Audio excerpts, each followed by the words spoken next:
Joey Ellis joins us here from his post in East Lansing. He's from Impact 89 FM, student radio station over at Michigan State. Joey, thanks for coming back on Sayf At The Plate. Thanks for having me. Yeah, so let's get a quick update on Michigan State hoops. Obviously, the football season's done, but moving into basketball now, and kind of a little bit of a rocky start. They played a really tough schedule. What can you tell us about the hoops over at MSU? Yeah, like you said, they definitely, especially for a very young team, it was not an easy ask having them play four of the probably toughest teams they've had to face, especially early on. I think definitely opening the season with Arizona and then obviously with Kentucky is an early wake-up call that this team may not have been ready for just yet. It also has been, they really haven't, because of this, they've been traveling so much with all these tournaments they've been in. Finally have been able to get back to play a couple home games, but with that, they really haven't been able to practice, especially as a young group. And I think that lack of practice and that more AAU type ball that we're still seeing from this team right now is hurting them. But obviously, they're finally getting back home for a decent stretch. They'll play tomorrow, again on Saturday.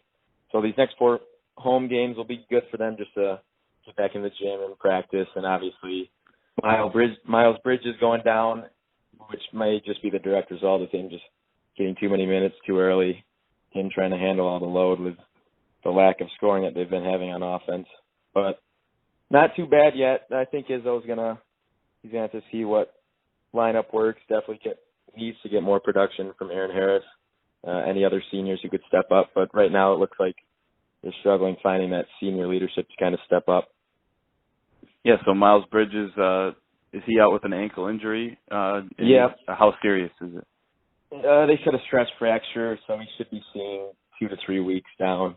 They expect to see him back for the start of Big Ten ball, and at least by when they play Minnesota to open up the conference season. So, I mean, these next 4 games should be all pretty winnable. We'll still have to work for it, see, especially with Bridges not playing, who has been accounting for a lot of their scoring and rebounding and really doing pretty much all of it for the team. But it'll be good to get him rested and have him healthy back for when the conference play begins. Hey, you talked about earlier the AAU ball. Obviously, it's a young team. You mentioned Miles Bridges. Who are the other young guys that are really getting thrown into the fire here early on? Nick Ward, who was actually named the Big Ten's Freshman of the Week this past week, he's had to step up nicely with Schilling going down and Carter as well, the transfer. They've also Cassius Winston. He's played well. I think they'll probably end up starting at least 3 of these freshmen. Langford has played well as well. So I mean, all these guys are getting thrown into the fire right away, and not the easiest of matchups for sure. But I think Izzo will be able to find out what lineup works well, and they'll go from there. Yeah, we'll keep an eye on that. I thought they competed pretty well at Duke last week, but yeah, they hung around well, turned the ball over a bit too much. Yeah. Let's move on now. I want to get before we get your college bowl predictions here and some of the bigger bowl games. I want to get what we're talking about on the show as well today, NFL power rankings. And who are the best teams coming out of Week 13 in the NFL. I have top of my list New England and Oakland out of the AFC, and I just think those are the top teams right now. Then Dallas, Kansas City, Detroit, Seattle, Denver, Pittsburgh, New York Giants, and Baltimore Ravens rounding out my top 10. Who are the top teams in the NFL right now, and why? In the NFC, I still think, unless something happens with my Lions, but I still think it's going to be Dallas, Seattle in the NFC final. I think Dallas, obviously, winning 10 straight, they're definitely just on a roll. Seattle, we'll see how that injury with Thomas, who went out last night, affects that defense.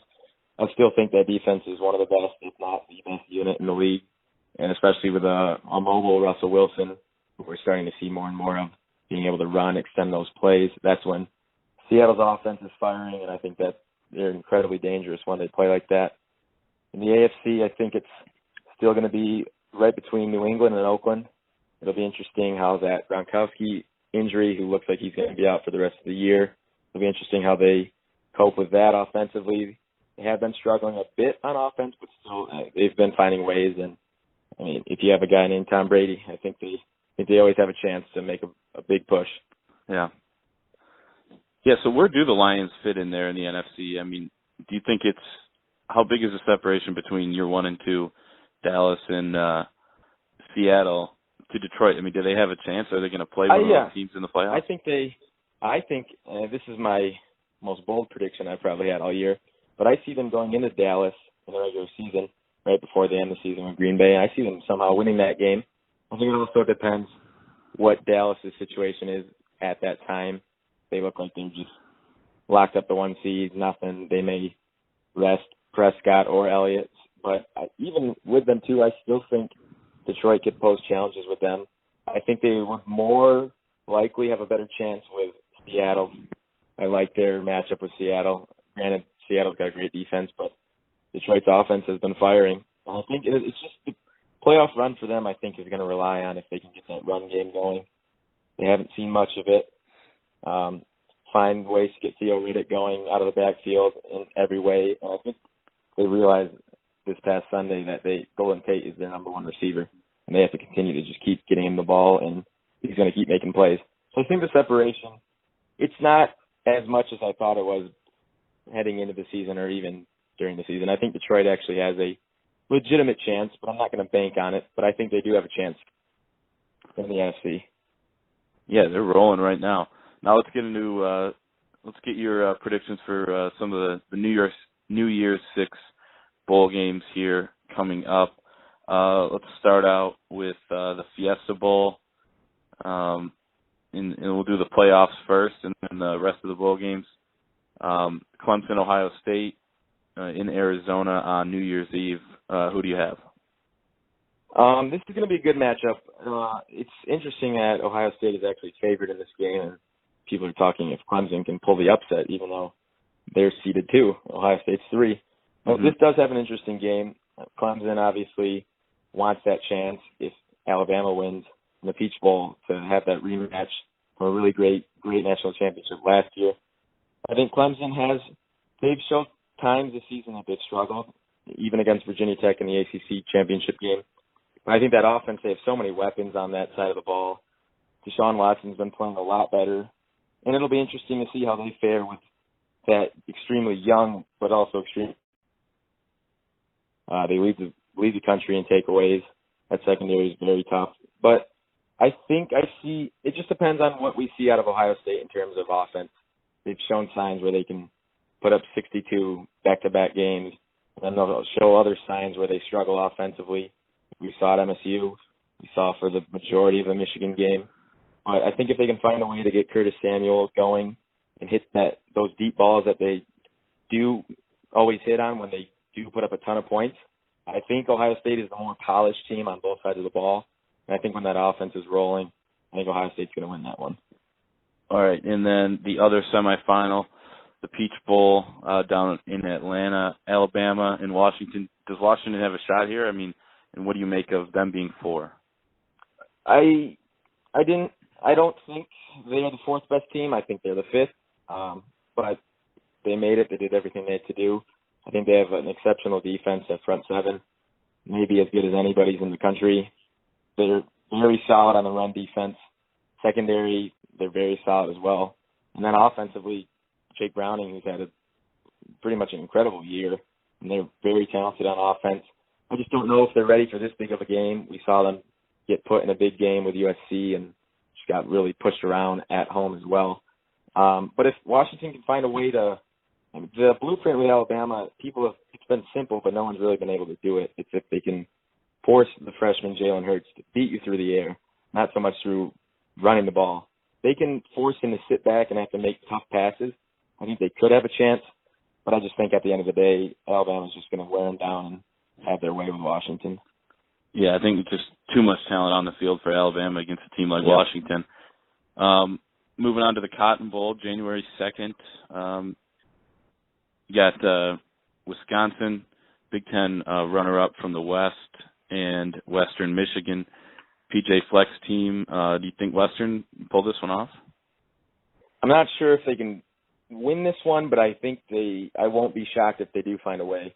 They average almost 45 points a game. They're seventh in the country in scoring. And then in contrast, Wisconsin's defense only gives up 16 a game, fourth in the country. And Wisconsin has probably the three best losses in the country to Ohio State, Michigan, and Penn State. And I think a key in this game will be the turnover battle. Wisconsin's plus 26 this year in terms of that regard, and Western's -7. So turnovers could be huge. I'm going to look for Jarvion Franklin, the Broncos running back, to establish a really solid run game.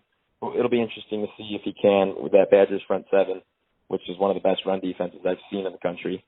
And then obviously when Western's got a guy like Corey Davis, he's going to have to make plays. If he is not involved in that offense and he's not making plays, I don't know many other guys who may step up and take the load.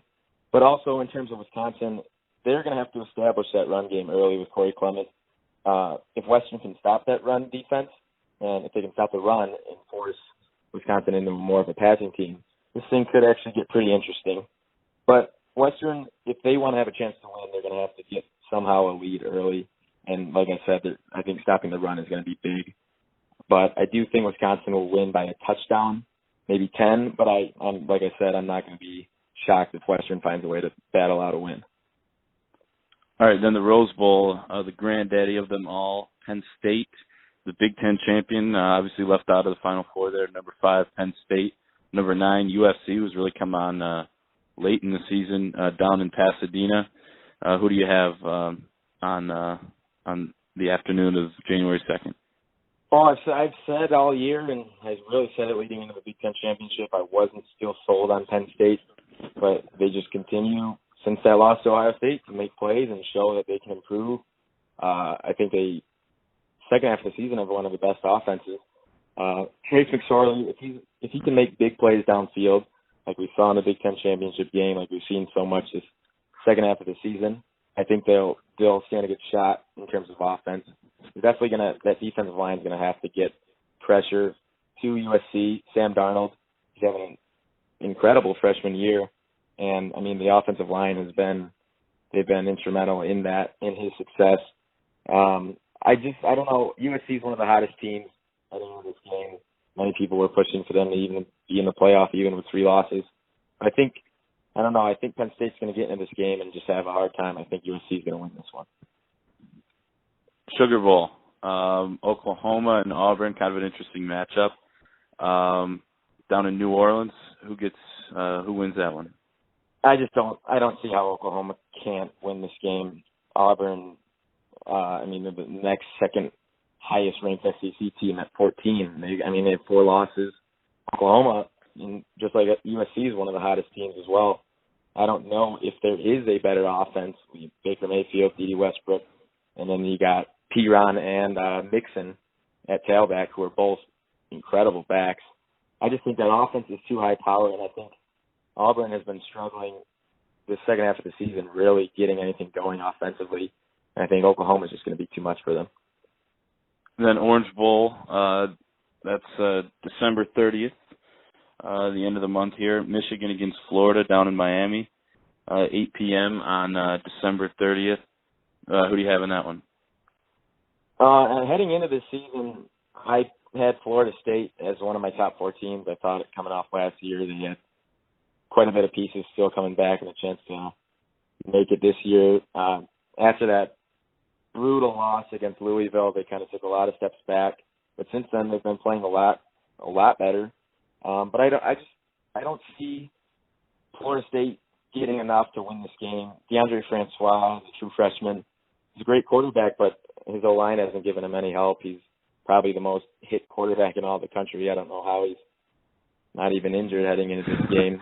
He gets hit a ton, and that Michigan defensive line is one of the best, if not the best in the country. I think just defensively, Michigan's going to be too much of a mismatch for them. It'll be interesting if Derwin James can go for that game for Florida State. He provides definitely some help in that Florida State secondary. But if he's not, that defense has just been they've been too inconsistent throughout the year. And I think if Michigan can get that run game going, and then you've got should be a healthy Wilton Spate coming in at quarterback, I think Michigan's just going to be too much for them. All right, then who wins the national championship? So, like I said, would think it would be Alabama, Ohio State. Mm-hmm. I think Ohio State will pose another good game. I won't be surprised if they found a way to win. And once you get into these games, everything else is out the window. But I just think, from what I've watched from Alabama this year, I just think they're too solid on both sides of the ball. But like I said, if you can find a way to make the true freshman in a huge game beat you through the air, which he hasn't shown every game that he can do. He has of late, but if he can't do that, I think Ohio State has a chance. But at the end of the day, I think Alabama is just going to be too good. All right. Joey Ellis there with his take. I'm going to do my bowl picks coming up later on in the show. We thank you for yours. He's got Alabama winning it all, and some good picks there. So, Joey, thanks for joining us once again here on Sayf At The Plate. Yep, it's my pleasure. Thanks for having me.